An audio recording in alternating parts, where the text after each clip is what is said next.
The alarm sounded at 3:30 in the morning. Megan was already awake. She had learned long ago that the body needed less sleep than most people believed.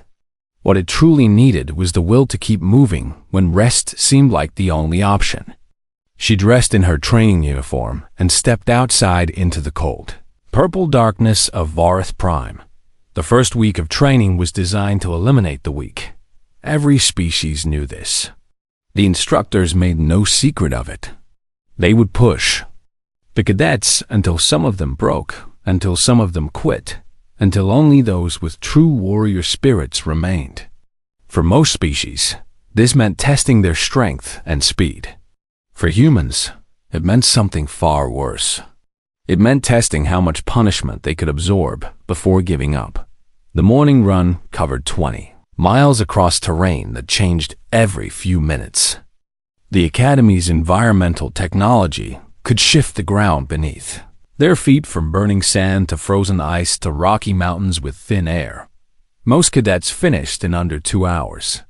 The Courtney barely broke a sweat. The Selvacs used their forearms to climb over obstacles with ease. Megan finished last, always last. Her lungs burned with each breath. Her legs screamed for rest. Sweat and dust covered her face, and every muscle in her body begged her to stop. She did not stop. When she crossed the finish line nearly an hour behind everyone else, the instructors watched with growing frustration. Travis checked his timekeeper and shook his head. Commander Thesa frowned. Gorath simply stared at the small human with something between confusion and anger. She was supposed to quit. That was how this worked. The weak ones always quit when they realized they could not compete. But Megan did not quit. She dropped to one knee, caught her breath for exactly 30 seconds, then stood up and walked to the next training station as if nothing had happened. Perhaps she is too stupid to understand she is failing, Varak said to his Courtney friends. But deep down, something bothered him. Stupid soldiers gave up when they realized the truth. This human knew she was losing. She simply did not care. The days continued like this. Every morning brought new challenges. Every afternoon brought new tests. Combat drills, weapons training, tactical simulations, survival exercises. The cadets were given minimal food and almost no sleep. It was designed to wear them down, to expose their weaknesses, to separate the warriors from the pretenders. Megan failed at almost everything. She could not lift what the Courtney lifted. She could not move as fast as the Selvacs.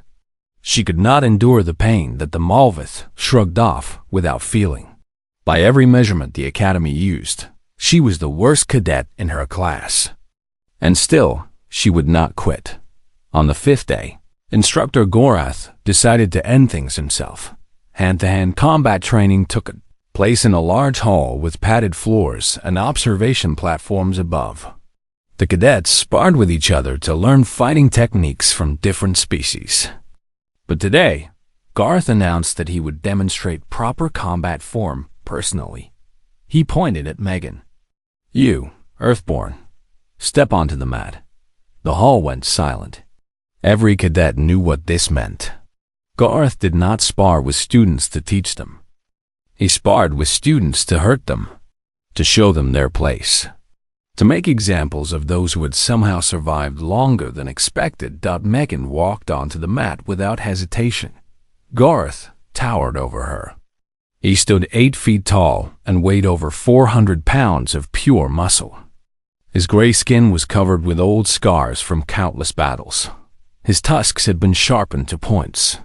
His fists were larger than her head. "Your species disgusts me," he growled. "You have no claws, no fangs, no natural weapons of any kind. You are soft and weak and slow. You should not be here." "Permission to demonstrate otherwise, instructor." The words hung in the air. Several cadets gasped. No one spoke to Gorath that way. No one challenged him. Those who tried usually spent the next month in the medical wing. Gorath's eyes widened, then narrowed with cruel delight. He had been given exactly what he wanted. Very well, Earthborn. Show me what a human can do. What followed was not a fight. It could not be called a fight. Goreth was too big, too strong, too fast for any human to match. He grabbed Megan and threw her across the room. She hit the wall hard and slid to the floor.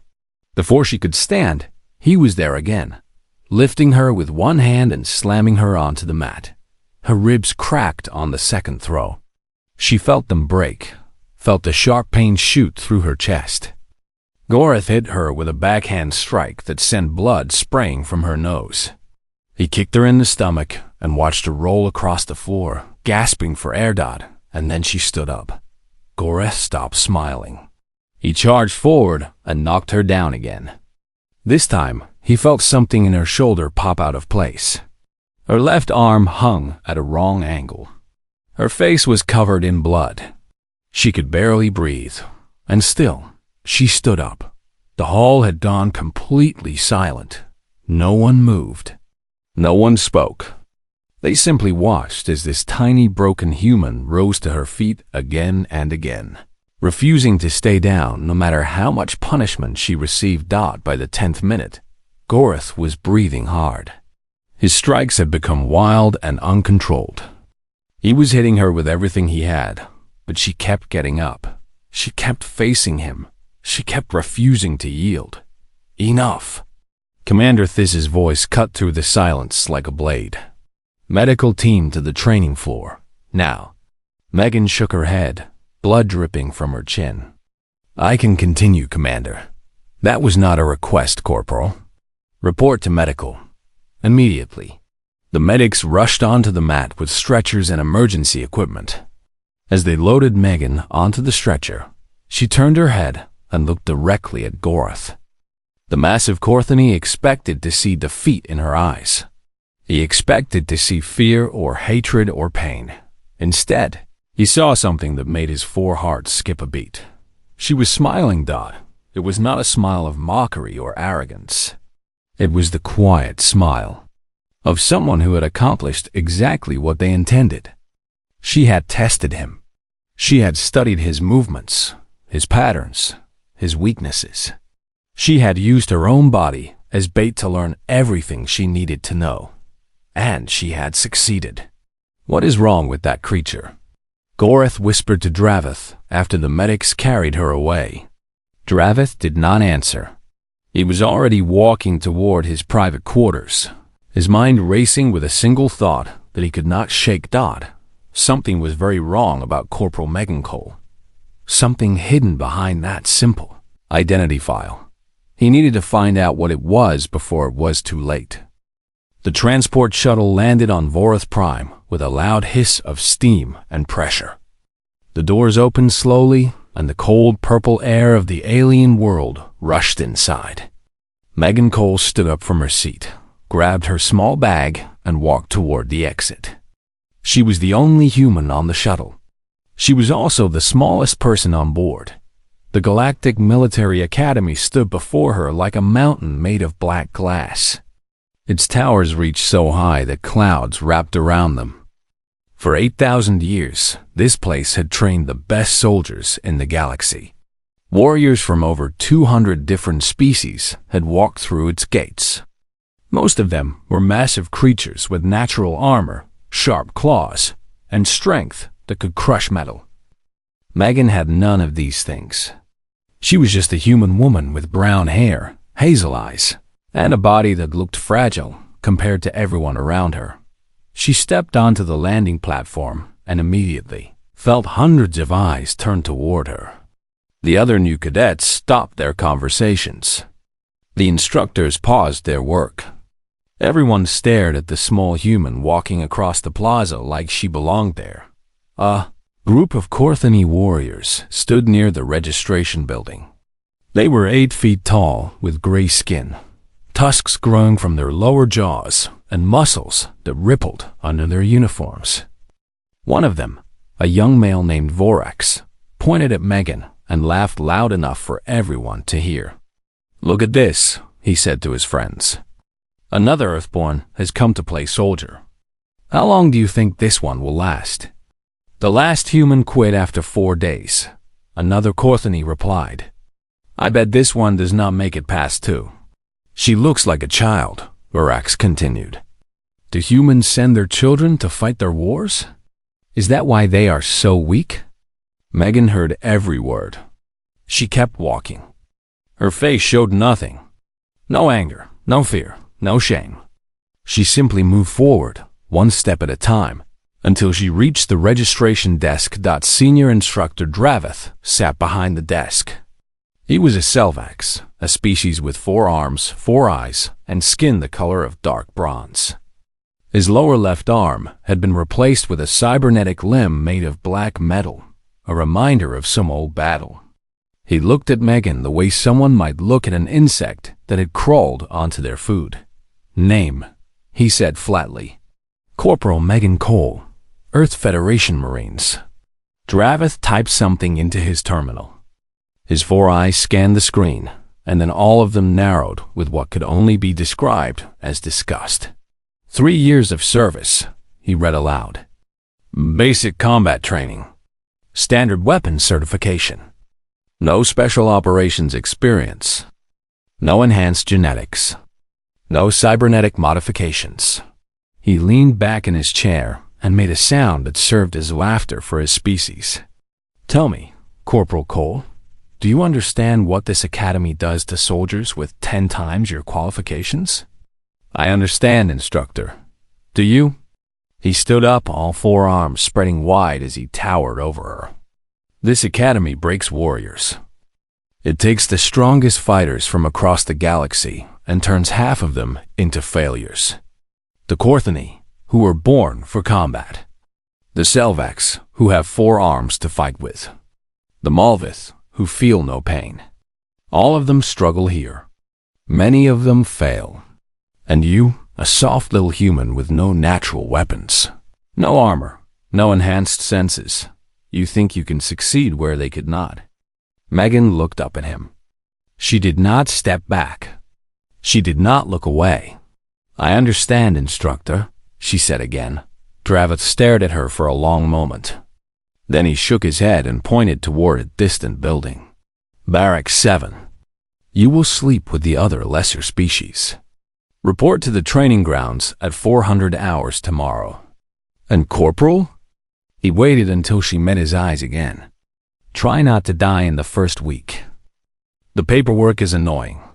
Megan picked up her bag and walked toward the barracks. As she crossed the plaza, she passed a group of senior instructors who were watching her with amusement. Commander Thesa stood at the center of the group. She was a female Selvax, older than Draveth, with scars crossing her face and a reputation that made cadets tremble. She had washed out more students than any other instructor in the Academy's history. She enjoyed it. Place your bets, Thesa announced to her colleagues. How long will the Earthborn survive? 3 days, Draveth called out as he approached the group. She has some fire in her eyes. It will take that long to crush it. 2 days, said another instructor. 1, declared a massive Courtney named Gorath. He was the hand-to-hand combat instructor, famous for hospitalizing cadets who showed disrespect. I will personally ensure it. Humans are fragile. I will prove it tomorrow. The instructors laughed and continued their betting. None of them noticed the subtle beep from the administrative system as Megan's identity file was logged into the Academy database. The file was marked as basic clearance, showing only her surface-level service record. Behind that simple file, however, hidden behind layers of encryption that even galactic intelligence would struggle to break, was something else entirely. But no one had any reason to look deeper. Why would they?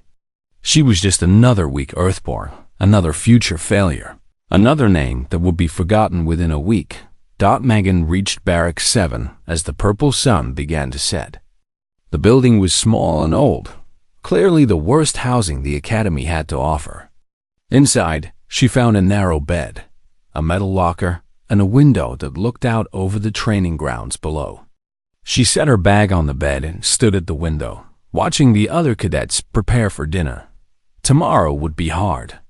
The day after would be harder. The instructors would try to break her, humiliate her, force her to quit. They would use every trick they knew, every advantage they had, every ounce of their strength and cruelty. Megan smiled. They had no idea what was coming. They looked at her and saw weakness because they did not understand what humans truly were. They saw a small body and assumed a small spirit. They saw a lack of claws and assumed a lack of danger. They were wrong. Humans had walked on their moon before discovering faster than light travel. They had survived ice ages that killed countless other species. They had fought wars that lasted generations and emerged stronger each time. They had spread across the stars not because they were the strongest or the fastest or the smartest, but because they simply refused to stop. The instructors thought they knew how to break soldiers. They had never tried to break a human, who had already decided she would not be broken. Megan turned away from the window and began unpacking her bag. Tomorrow would be the first day of many. She was ready for all of them. The meeting was held in the middle of the night, in Commander This's private chambers, where no recording devices operated and no cadets could hear. 6 senior instructors gathered around a holographic display, their faces lit by pale blue light. The room was cold, but none of them noticed. They were too focused on what they had discovered. Draveth had spent 2 days trying to access more information about Corporal Megan Cole. Her basic file showed nothing unusual. 3 years of service with the Earth Federation Marines. Standard training. Standard assignments. Nothing that explained why she refused to break, like every other human before her. So he had called in a favor from an old friend in Galactic Intelligence. The favor had cost him greatly, but the information it revealed was worth any price. How did we miss this? Draveth demanded, keeping his voice low even though they were alone. Her application was flagged as basic clearance, Thisa replied. Her voice had lost its usual arrogance. There was no reason to look deeper. We have processed thousands of applications. We cannot investigate every single one. Perhaps we should start, Gareth growled. His shoulder still ached from the fight with the human. He had thrown her around like a toy for 10 minutes, and yet somehow he was the one who felt defeated. Look at what was hiding behind her basic file. The hologram expanded, revealing layer after layer of classified information. Megan Cole's true service record was not 3 years. It was 12. The first 9 years had been completely erased from public records, hidden behind encryption levels that should have been impossible to break. Only the highest levels of Earth's military command even knew these files existed, but now the instructors knew too. Operation Crimson Dawn, Thisa read aloud, her voice barely above a whisper. The Zerathi subjugation. The Malvith extraction. The silent war against the collective. She looked up at her colleagues. Their faces had grown pale. These are not battles, she continued. These are legends. Stories we tell cadets to frighten them into obedience. We always assumed they were exaggerated. We never imagined they were real. Draveth stepped forward and highlighted a section of the file. The collective was a hive mind species that controlled 17 star systems. Their neural network allowed instant communication between every member of their population. No military force in galactic history could match their coordination. They could respond to attacks before the attacks even happened. They were considered completely unconquerable. Officially, they surrendered after negotiations with the Galactic Council, Gareth said. That is what all the history files claim. Officially, Thisa agreed. She pulled up another document. But this file tells a different story. A single infiltration team spent 18 months behind enemy lines, systematically eliminating the collective's central processing nodes. 19 missions. 19 successes. By the end, the hive mind could no longer function. They did not surrender because of negotiations. They surrendered because they had no other choice. The team roster appeared on screen. 8 names, each one carrying enough classified operations to fill a library. At the bottom of the list, marked as the squad leader, was a name they all recognized. Corporal Megan Cole. She led them, Dravith said slowly. She planned every mission. She made every call. 8 soldiers against an empire of 17 star systems, and she brought them all home alive. But that was not the part that made the instructors afraid. They were warriors. They had seen death and delivered it many times. They could respect a skilled soldier, even one from an inferior species. What terrified them was the psychological profile attached to her file. Garth began reading aloud, his deep voice trembling slightly. Human persistence predation. The human species evolved as endurance hunters. They tracked prey across vast distances, following their targets for days without rest, until the prey collapsed from exhaustion. Humans do not need to be stronger than their enemies. They do not need to be faster. They simply need to keep going longer than anything else in the galaxy. Thesa highlighted another passage. This section discusses a trait their species calls spite. When humans are faced with overwhelming opposition, many of them do not logically assess their chances and withdraw. Instead, they become more committed to their goal specifically because they have been told it is impossible. Injuries that would stop other species only make humans more determined. Psychological pressure that would break conventional soldiers appears to strengthen human resolve. The room fell silent for a long moment. She let me beat her, Gorath finally said, his voice hollow. In the training hall, she let me break her ribs and dislocate her shoulder. She wanted me to. She was studying you, Dravith agreed. Learning your techniques, memorizing your patterns, finding your weaknesses.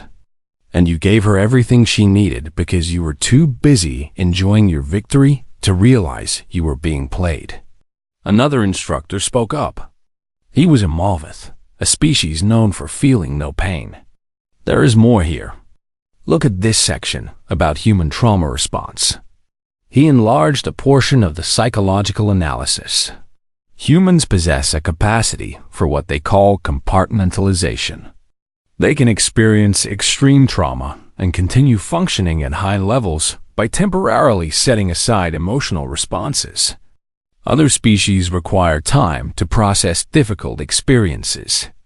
Humans can delay that processing indefinitely while maintaining combat effectiveness. This makes them appear emotionless or even robotic to outside observers, when in reality they are simply choosing to deal with their pain later. Or never, Thesa added quietly. Many of them never process it at all. They simply carry it with them forever, using it as fuel for future missions. She closed the files with a gesture and looked at her colleagues. We have made a serious mistake. We treated her like prey when she's actually a predator. A predator of a type we have never encountered before. She does not hunt with strength or speed. She hunts with patience and endurance and an absolute refusal to accept defeat. Garth slammed his fist on the table, but there was no anger in the gesture. Only frustration and something that might have been fear. Then, what do we do now? We cannot simply pretend we do not know the truth. Thesa was quiet for a long moment. When she spoke, her voice carried a weight that none of them had heard before. We do the only thing we can do. We stop trying to break her, and we start learning from her instead. The other instructors stared at her in shock. The idea of learning from a human was almost unthinkable. But as they looked at the files glowing before them, they realized they had no choice. The weak Earthborn was not weak at all, and she had been playing them from the very beginning. Megan returned from the medical wing exactly 48 hours after Gorath had broken her ribs. The nanite-healing technology had repaired the physical damage, but most soldiers would have requested at least a week to recover. The psychological trauma alone should have kept her in bed. Fighting a Courtney instructor for 10 minutes and losing badly would break most warriors. But Megan was not most warriors. She reported to morning formation at exactly 400 hours, standing at attention alongside the other cadets as if nothing had happened. Her uniform was clean and pressed. Her posture was perfect. Her eyes showed no pain, no fear, no memory of the beating she had received. Everyone noticed. The cadets whispered among themselves. The instructors exchanged glances. Vorax, the Courtney who had mocked her on the first day, found himself unable to meet her eyes when she walked past him. Something had changed. Something in the air of the academy had shifted. The weak Earthborn was still the smallest and slowest cadet in the class, but somehow she seemed different now. Dangerous, perhaps. Or maybe just impossible to understand. Commander Thissa approached her during tactical simulation exercises that afternoon. The commander's tone was different now, stripped of the contempt and mockery that had colored every previous interaction. Corporal Cole, a word in private. They walked to a quiet corridor away from the other trainees. Thissa studied the human with new eyes, seeing her clearly for the first time. Not as a weak inferior to be broken, but as something far more complex, far more concerning. "I have read your file," the commander said simply. "Which one?" Megan asked. "All of them." A long pause stretched between them. When Megan spoke again, her voice was soft but carried an edge that had not been there before. The edge of someone who no longer needed to pretend. "Then you understand why I am here. I was not sent to prove anything to you or your instructors. I was not sent for glory or recognition or personal advancement. The Galactic Council has determined that the next great threat to civilized space will require cooperation between all species. Real cooperation, not the kind built on politics and treaties that mean nothing. You were sent here to teach us about humans." Thissa realized. "I was sent here to teach you why you should never underestimate us." Megan met the commander's gaze without flinching. "Your species has had space travel for 10,000 years. Mine discovered it less than 400 years ago. In that short time, we have expanded across 300 star systems. We have built colonies on worlds that should be uninhabitable. We have fought wars against species that considered us nothing more than pests to be exterminated. And you won those wars," Thissa said quietly. "Not because we were stronger, not because we were smarter. We won because we refused to lose." Megan's voice dropped lower. "My species walked on our moon before we invented faster-than-light travel. We did it with technology so primitive that your engineers would laugh at it. We strapped ourselves to controlled explosions and hurled our bodies into the void because we wanted to see what was there. That is what humans are. We do impossible things because the alternative is admitting that something cannot be done." Thissa considered this for a long moment. She had commanded soldiers from dozens of species. She had seen bravery and cowardice in equal measure. But she had never encountered anything quite like this. "The collective," she said finally. 17 star systems. Billions of minds linked together in perfect coordination. How did you defeat them? "We did not defeat them in the way you are thinking. We did not match their strength or their numbers. We found their weakness." Megan allowed herself a small smile. Every hive mind has central processing nodes, points where information is gathered and distributed. The collective had 47 of them spread across their territory. We destroyed 19 of the most critical ones, with only 8 soldiers. 8 soldiers who spent 18 months crawling through ventilation shafts and hiding in sewage systems. 8 soldiers who went days without food or sleep. 8 soldiers who were so deep behind enemy lines that rescue was impossible if anything went wrong. "Why?" Thissa asked. "Why would anyone accept such a mission? The odds of survival must have been almost zero. Megan's smile faded. Because someone had to. Because the collective was expanding. And eventually, they would have reached Earth. Because my team looked at the impossible odds and decided that impossible was just a word used by people who had given up before they started. The commander was silent for a long time. When she spoke again, her voice carried something that might have been respect. I have trained warriors for 40 years. I have seen the best and worst that the galaxy has to offer. And I have never met anyone who thinks the way you do. That is because you have never trained humans before. Not really. Megan turned to look out a window at the training grounds below. You have processed a few human applicants. You have watched them fail and assumed that all humans were weak. But those applicants were not our best. They were volunteers, individuals who wanted personal glory. True human warriors do not volunteer for glory. They are selected for missions because they have already proven themselves in ways that cannot be measured by physical tests. And you were selected for this mission. I was selected to change how the galaxy sees my species. To prove that we are worth including in the great wars to come. Not as support troops or cannon fodder, but as equals. Megan turned back to face the commander. The instructors here tried to break me because that is what they do. They measure strength in ways that favor their own species. But strength is not just about muscles and claws and speed. Strength is about the will to keep going when everything in your body is screaming at you to stop. Over the following weeks, the changes at the academy became impossible to ignore. The instructors stopped trying to force Megan to fail.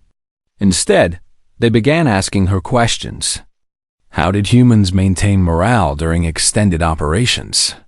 What techniques did they use to push through pain? How did their military train soldiers to resist torture and interrogation? The answers disturbed them. Humans did not rely on genetic engineering or cybernetic enhancement or chemical conditioning. They simply chose to endure. They made a decision in the quiet spaces of their own minds that they would not give up. And somehow they kept that promise no matter what happened. Your species is insane, Instructor Dravith told her one evening after a particularly difficult training session. Megan looked at him with those calm hazel eyes. Perhaps, but we are insane in ways that win wars.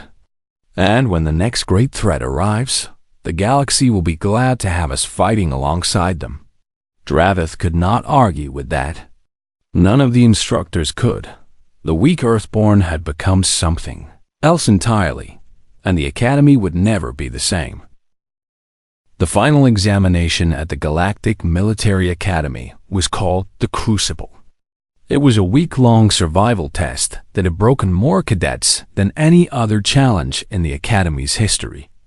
Teams were dropped onto a hostile planet with minimal supplies and ordered to complete a series of objectives while fighting enemy forces. Deadly wildlife and environmental hazards designed to kill anyone who made a mistake. The average casualty rate was 30%. Some years, it climbed even higher. Human cadets had always been among the first to fall. Megan Cole was assigned to lead a team of 12 soldiers. Her squad included 3 Korthani, 4 Selvax, 2 Malvith, and 3 cadets from smaller species. Several of them had mocked her openly during the first weeks of training. They did not mock her anymore. Something had changed in the way they looked at her. Something between respect and fear. Before the drop, Megan gathered her team in the staging area. The transport shuttle hummed around them as they prepared their equipment. Listen carefully, she said. Her voice was calm but carried an authority that made everyone stop what they were doing. You are bigger than me, stronger than me, faster than me. In a straight fight, any one of you could kill me in seconds. But out there, none of that matters as much as one simple thing. She looked at each of them in turn. The willingness to keep moving when everything in your body is screaming at you to stop. That is what will keep us alive. If you follow my lead and trust my decisions, we will all survive this. If you doubt me, if you hesitate, if you let fear override your training, you will die. A Courtney named Boric spoke up. He was massive, even by his species standards, with tusks that had been sharpened to deadly points. 3 months ago, he had laughed at the idea of a human leading warriors.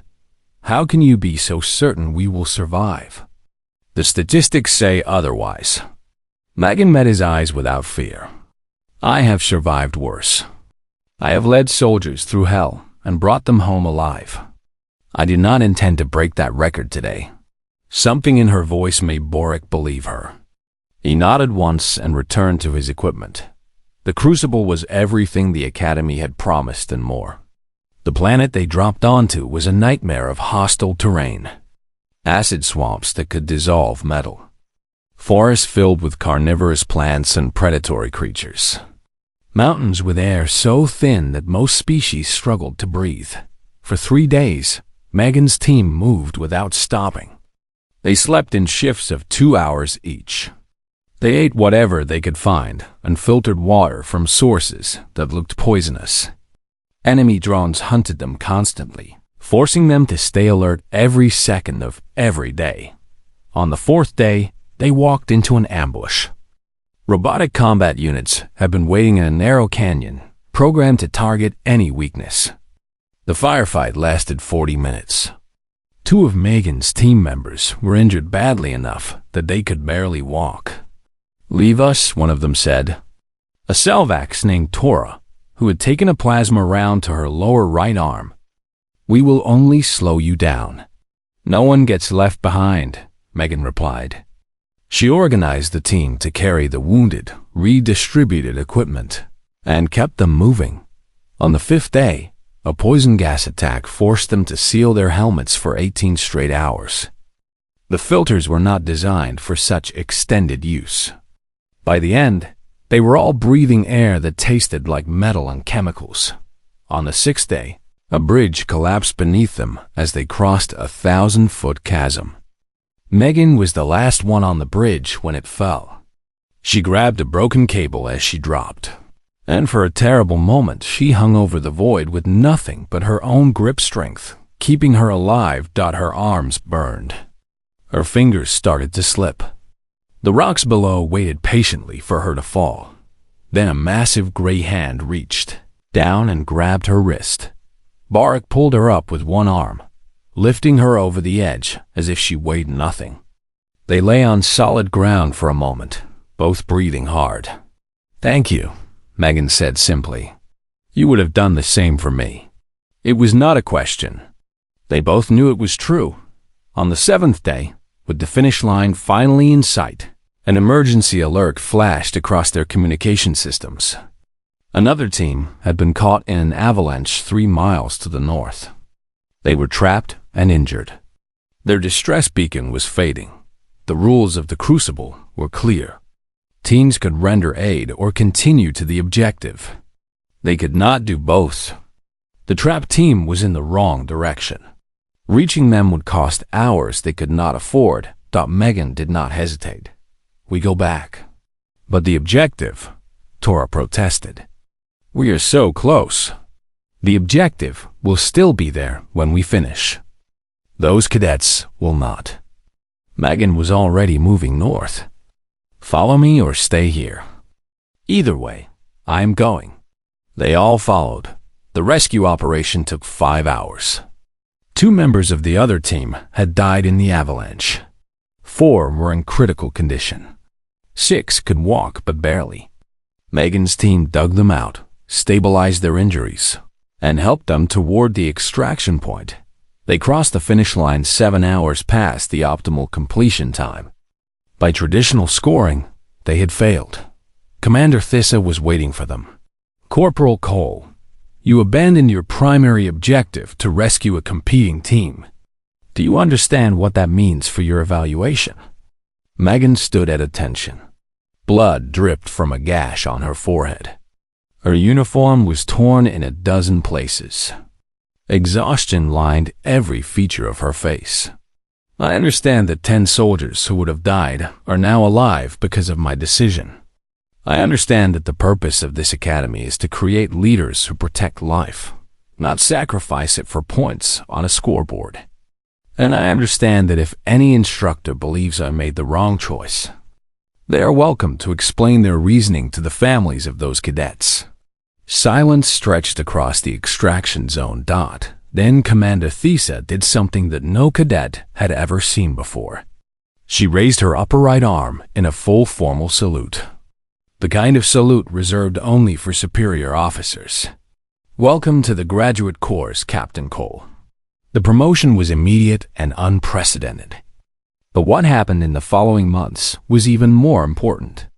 6 human applicants were accepted into the academy within the first week after the graduation ceremony.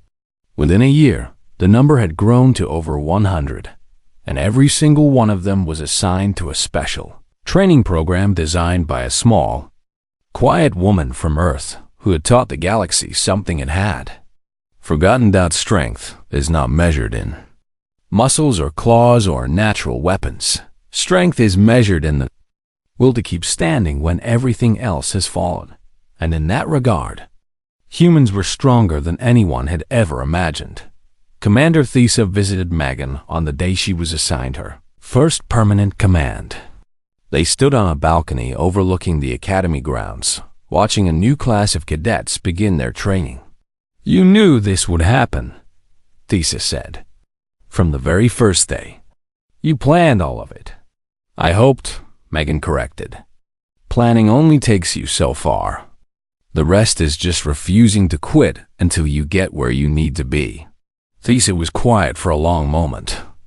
Will you teach me? That kind of thinking? Megan smiled.